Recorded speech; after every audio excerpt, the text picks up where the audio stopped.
முதன்மை செய்திகள் 50 செய்திகளை அடுத்தடுத்து பார்க்கலாம். விவசாயிகளின் வாழ்வாதாரத்தை பாதிக்கும் வகையில் மரபணு மாற்றம் செய்யப்பட்ட அமெரிக்க வேளாண் பொருட்கள் இந்தியாவில் அனுமதிக்கப்படாது என பிரதமர் நரேந்திர மோடி உறுதிபட தெரிவித்துள்ளார்.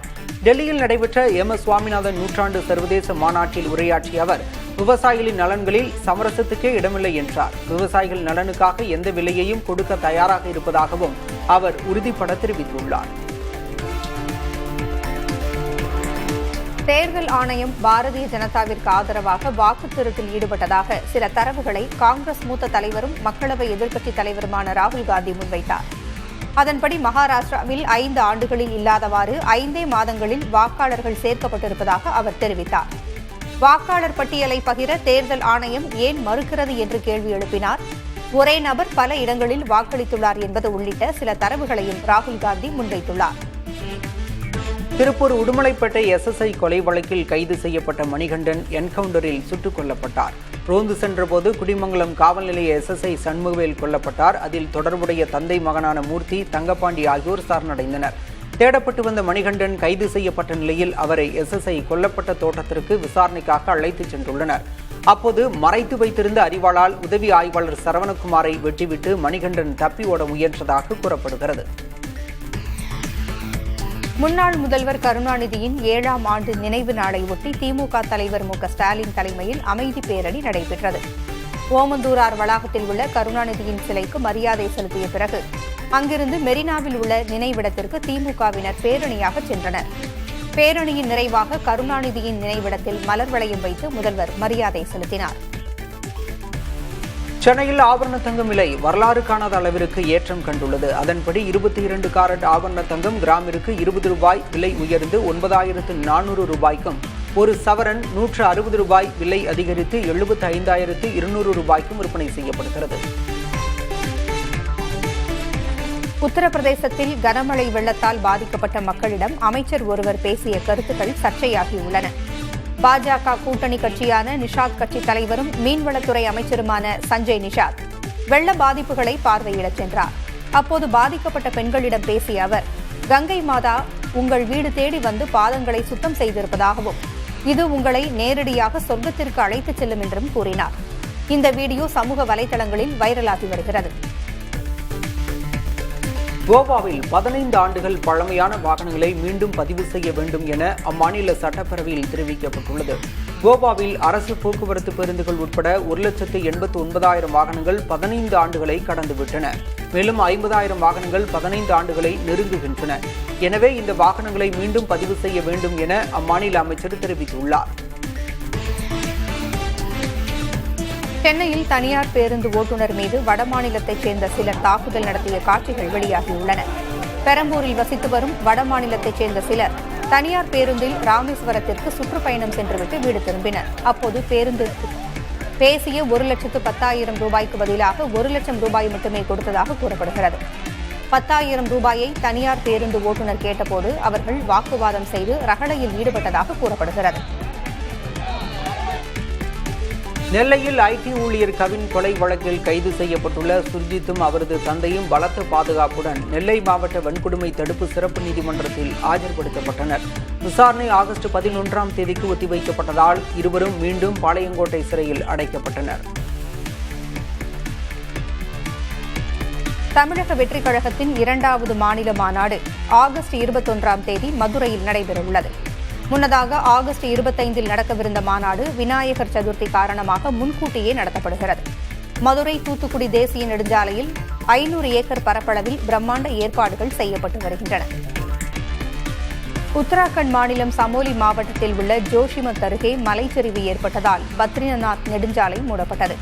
பாதையில் பாறைகள் மற்றும் மண் விழுந்ததன் காரணமாக வாகனங்கள் செல்ல முடியாத நிலை ஏற்பட்டுள்ளது. இது பத்ரிநாத் யாத்திரை செல்லும் பக்தர்களுக்கும் சுற்றுலா பயணிகளுக்கும் கடும் பாதிப்பை ஏற்படுத்தியுள்ளது.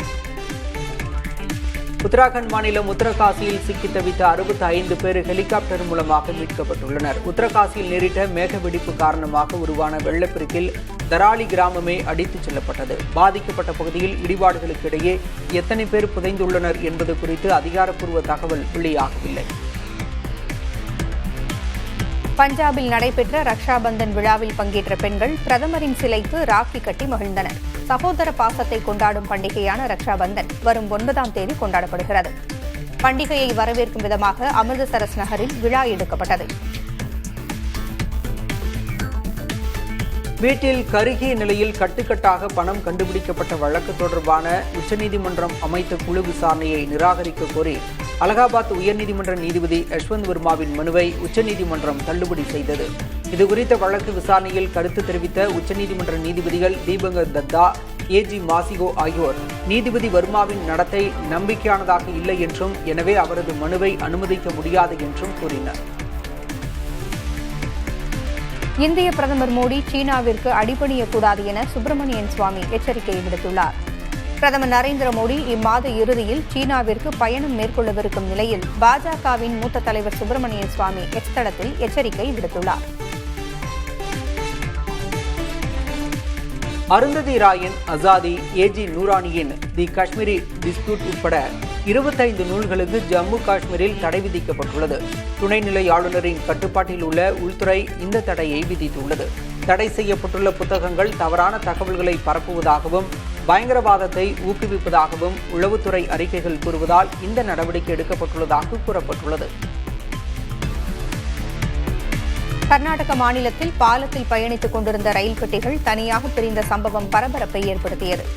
சிவமொகாவில் துங்கா ஆற்றின் மேல் அமைந்துள்ள ரயில்வே பாலத்தில் சென்று கொண்டிருந்த தலகுப்பா மைசூர் இன்டர்சிட்டி எக்ஸ்பிரஸ் ரயிலின் 6 பெட்டிகள் திடீரென்று தனியாக பிரிந்ததால் பயணியர் அச்சமடைந்தனர். மதுரை மாவட்டம் மேலூர் அருகே பழமையான சங்கர நாராயணர் கோயிலில் நடைபெற்ற ஆடி தபசு வைபவத்தில் திரளான பக்தர்கள் கலந்து கொண்டு வழிபட்டனர். தும்பைப்பட்டி கிராமத்தில் உள்ள பழமையான இந்த சிவாலயத்தில் கடந்த 1ஆம் தேதி ஆடி தபசு திருவிழா தொடங்கியது. முக்கிய நிகழ்ச்சியான ஆடி தபசு வைபவம் நடைபெற்றது. திருப்பூரில் வரதட்சணை கொடுமையால் உயிரை மாய்த்துக் கொண்ட பிரீத்தியின் உடலை வாங்க மறுத்து போராட்டம் நடத்தி வந்த குடும்பத்தினர் காவல்துறையினர் பேச்சுவார்த்தைக்கு பின் உடலை பெற்றுக் கொண்டனர். இந்நிலையில் பிரீத்தியின் கணவர், மாமியார், மாமனார் ஆகியோரை காவல்துறையினர் கைது செய்தனர். திருப்பூரில் வரதட்சணை கொடுமையால் பெண் தற்கொலை செய்து கொண்ட சம்பவத்தில் பெண்ணின் தாயிடம் சார் ஆட்சியர் விசாரணை மேற்கொண்டார். திருப்பூரைச் சேர்ந்த பிரீத்திக்கு திருமணமாகி 11 மாதங்கள் ஆகும் நிலையில் கூடுதல் வரதட்சணை கேட்டு கணவர் சதீஸ்வர் துன்புறுத்தியதாக கூறப்படுகிறது. இந்நிலையில் தாய் வீட்டுக்கு வந்த பிரீத்தி தற்கொலை செய்து கொண்டார். இந்நிலையில் பிரீத்தியின் தாய் சுகந்தியிடம் சார் ஆட்சியர் 5 மணி நேரம் விசாரணை மேற்கொண்டார். விழுப்புரத்தில் வரதட்சணை கொடுமை தொடர்பாக நடவடிக்கை எடுக்க கோரி இளம்பெண் ஒருவர் ஆட்சியர் அலுவலகம் முன் போராட்டத்தில் ஈடுபட்டார். அப்போது கூடுதல் ஆட்சியரின் காரை மறித்து போராட்டம் செய்ய முயற்சித்தபோது அந்த பெண்ணின் தந்தை மகளை அறைந்து தரையில் படுத்து போராடச் சொன்னது பரபரப்பை ஏற்படுத்தியது. காரைக்கால் அருகே சுற்றித் திரிந்த இலங்கை மீனவர்கள் 2 பேர் கைது செய்யப்பட்டுள்ளனர். கருக்கலாச்சேரி கடற்கரையில் ரோந்து பணியில் ஈடுபட்டிருந்த நிரவி காவல்துறையினர் படகில் வந்த 2 இலங்கை மீனவர்கள் என்பதை கண்டறிந்தனர். அவர்களை கைது செய்து விசாரணை நடத்தி வருகின்றனர். நீலகிரி மாவட்டம் பர்லியார் பகுதியில் உலவி வரும் யானைகளால் மக்களுக்கு பாதிப்பு ஏற்படாமல் தடுக்க 8 பேர் கொண்ட வனக்குழுவினர் 24 மணி நேரமும் கண்காணித்து வருவதாக குன்னூர் வனச்சரகர் ரவீந்திரநாத் தெரிவித்துள்ளார். மேட்டுப்பாளையம், சத்தியமங்கலம், சிறுமுகை போன்ற பகுதிகளில் வறட்சி நிலவுவதாலும் குன்னூர் மேட்டுப்பாளையம் தேசிய நெடுஞ்சாலை பகுதியில் பலா சீசன் தொடங்கியுள்ளதாலும் உணவு தேடி காட்டு யானைகள் தனியாகவும் குழுவாகவும் சுற்றித் திரிகின்றன. புதுச்சேரியில் நாளை 2வது உலக திரைப்பட விழா தொடங்குகிறது. அலையன்ஸ் பிரான்சிஸ் ஆடிட்டோரியத்தில் நடைபெறும் இந்த திரைப்பட விழாவில் Spain, Iran, France, America, Britain உள்ளிட்ட பல்வேறு நாடுகளைச் சேர்ந்த திரைப்படங்கள் திரையிடப்பட உள்ளன. பிரபல திரைப்பட எடிட்டர் ஸ்ரீகர் பிரசாத் கலந்து கொண்டு விழாவை தொடங்கி வைக்க உள்ளார். வீட்டுமனை பட்டா வழங்க கோரி 100க்கும் மேற்பட்ட திருநங்கைகள் ஆரணி வேலூர் சாலையில் மறியலில் ஈடுபட்டனர். இதனால் சுமார் அரை மணி நேரம் போக்குவரத்து பாதிக்கப்பட்டது. தங்களது கோரிக்கைகள் நிறைவேற்றப்படவில்லை என்றால் தமிழக அரசே தங்களை கருணை கொலை செய்ய வேண்டும் என்றும் அவர்கள் வேதனையோடு தெரிவித்தனர். வனவிலங்குகள் தாக்குதலிலிருந்து மக்களை பாதுகாக்க வலியுறுத்தி நீலகிரி மாவட்டம் கூடலூர் அருகே கிராம மக்கள் தொடங்கிய தொடர் உண்ணாவிரதம் 2வது நாளாக நீடித்தது. தேவர்சோலை பேரூராட்சியின் பாடந்துறை பகுதியில் திரண்டுள்ள அவர்கள் புலிகள், காட்டு யானைகள் உள்ளிட்ட வன உயிரினங்களிடமிருந்து தங்களை பாதுகாக்க நடவடிக்கை எடுக்குமாறு வலியுறுத்தி உண்ணாவிரதம் மேற்கொண்டனர். கொடைக்கானல் மலைப்பகுதிகளில் சுற்றுலா பயணிகளை கவரும் விதமாக ஒவ்வொரு நாளும் ரம்மியமான வானிலை நிலவி வருகிறது. இதனால் கொடைக்கானலுக்கு வருகை தரும் சுற்றுலா பயணிகள் இதமான காலநிலையை அனுபவித்து அதன் இயற்கை அழகை கண்டு ரசித்து வருகின்றனர். ராணிப்பேட்டை அருகே மழைநீர் வீடுகளில் தேங்கி நின்றதால் ஆத்திரமடைந்த கிராம மக்கள் மறியலில் ஈடுபட்டனர். சோளிங்கர் வட்டத்திற்குட்பட்ட பகுதிகளில் பெய்த மழையால் மழைநீருடன் கழிவுநீர் கலந்து தெருக்களில் தேங்கின. நெல்லை மாவட்டத்தில் பள்ளி மாணவியை பாலியல் வன்கொடுமை செய்த விவகாரத்தில் குற்றத்தை மறைக்க உதவியவர்கள் மீது நடவடிக்கை எடுக்க உத்தரவிடப்பட்டுள்ளது. அரசு உதவி பெறும் பள்ளியில் 10ஆம் வகுப்பு மாணவியை பாலியல் வன்கொடுமை செய்த பள்ளி செயலாளரின் ஓட்டுநர் மணிக்குமார் கைது செய்யப்பட்டார். இதை மூடி மறைக்க முயன்ற செயலாளர் கந்தசாமி, தலைமை ஆசிரியர் அழகிய நம்பி மற்றும் அலுவலக எழுத்தாளர் பூபதி ஆகியோர் மீது நடவடிக்கை எடுக்க மாவட்ட முதன்மை கல்வி அலுவலர் உத்தரவிட்டுள்ளார். திமுகவின் கூட்டணியில் இருந்து கொண்டு துரை வைகோ பாஜகவின் ஸ்லீப்பர் செல்லாக செயல்பட்டு வருவதாக மதிமுகவின் துணை பொதுச் செயலாளர் மல்லை சத்யா குற்றம் சாட்டியுள்ளார். முன்னாள் முதல்வர் கருணாநிதியின் நினைவு தினத்தையொட்டி சென்னையில் உள்ள அவரது நினைவிடத்தில் மல்லை சத்யா மலர் வளையம் வைத்து மரியாதை செலுத்தினார். பின்னர் செய்தியாளர்களை சந்தித்த அவர் துரை வைகோவின் தவறான செய்கைகளாலேயே தனக்கும் வைகோவிற்கும் இடையே விரிசல் ஏற்பட்டதாக தெரிவித்தார். கோவையில் கைத்தறி பற்றி விழிப்புணர்வை ஏற்படுத்தும் வகையில் கல்லூரி மாணவ மாணவிகள் கைத்தறி ஆடைகளை அணிந்து விழிப்புணர்வு பேரணி நடத்தினர். ஒவ்வொரு ஆண்டும் ஆகஸ்ட் 7ஆம் தேதி தேசிய கைத்தறி தினம் கொண்டாடப்பட்டு வருகிறது. இந்த தினத்தை முன்னிட்டு விழிப்புணர்வு பேரணி நடத்தப்பட்டது. அதில் 100க்கும் மேற்பட்ட கல்லூரி மாணவர்கள் கலந்து கொண்டனர்.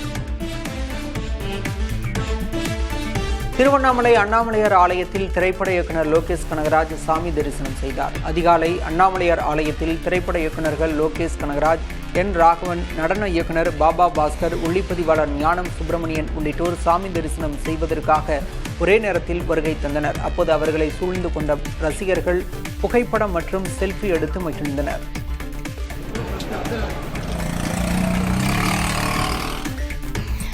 தெப்பக்காடு முகாமில் வளர்ப்பு யானை சுமங்கலாவின் காலில் கூரிய ஆயுதத்தால் வெட்டி காயப்படுத்தியதாக தற்காலிக யானை பாகன் பணி நீக்கம் செய்யப்பட்டுள்ளார்.